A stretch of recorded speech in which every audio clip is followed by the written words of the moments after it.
हमनी के जितना चाची माई लोग आइल बड़ी जा सब अपना अपना खातिर कोनो व्रत ना करे ली जा, अपना बेटा खातिर,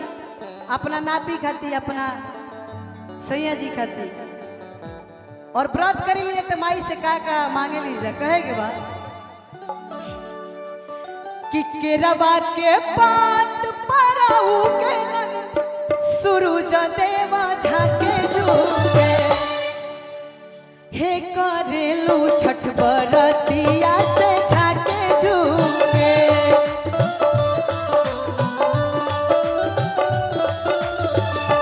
हे करेलू छठ बरतिया से झाके जुगे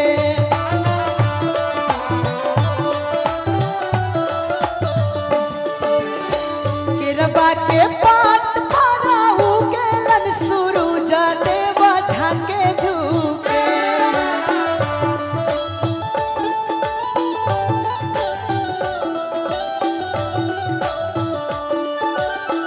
केरवा के पात पराऊ गेलन सूरज देवा झाके जुगे हे करेलू छठ बरतिया से झाके जुगे हे करेलू छठ बरतिया से झाके जुगे।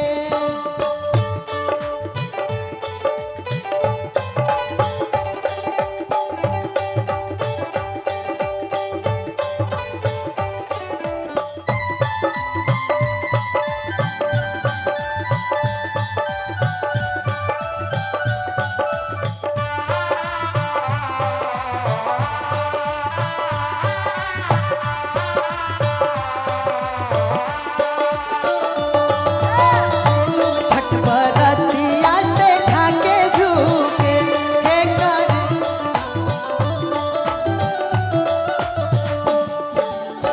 हम तुहसे पूछे बरतिया है बरतिया से केकरा लागे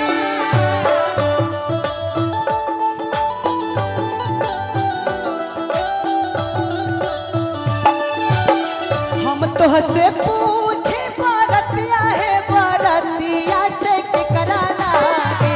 हे करेलू छठ बरतिया से केकरा लागे हे करेलू छठ बरतिया से केकरा लागे।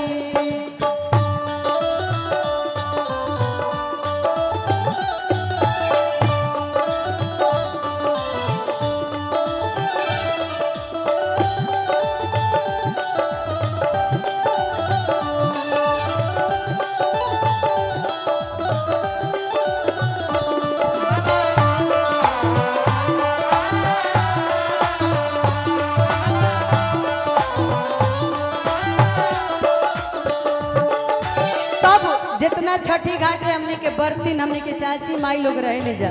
तो कहे ली जा हम रोजे बार शुरू जाए सन पुतावा से उनके लागे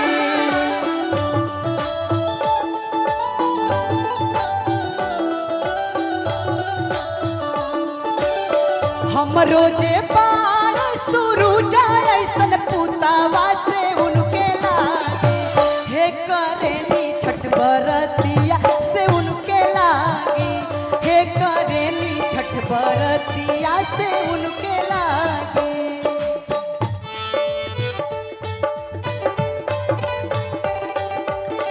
एक बार प्रेम से बोली छठी मैया की।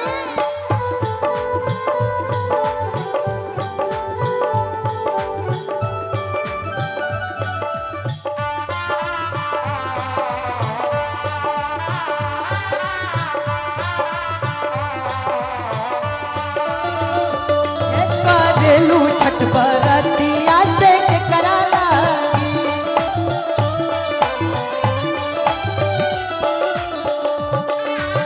बड़ी प्यारा आशीर्वाद मिलल इंजीनियर रत्नेश मिश्रा जी के तरफ से।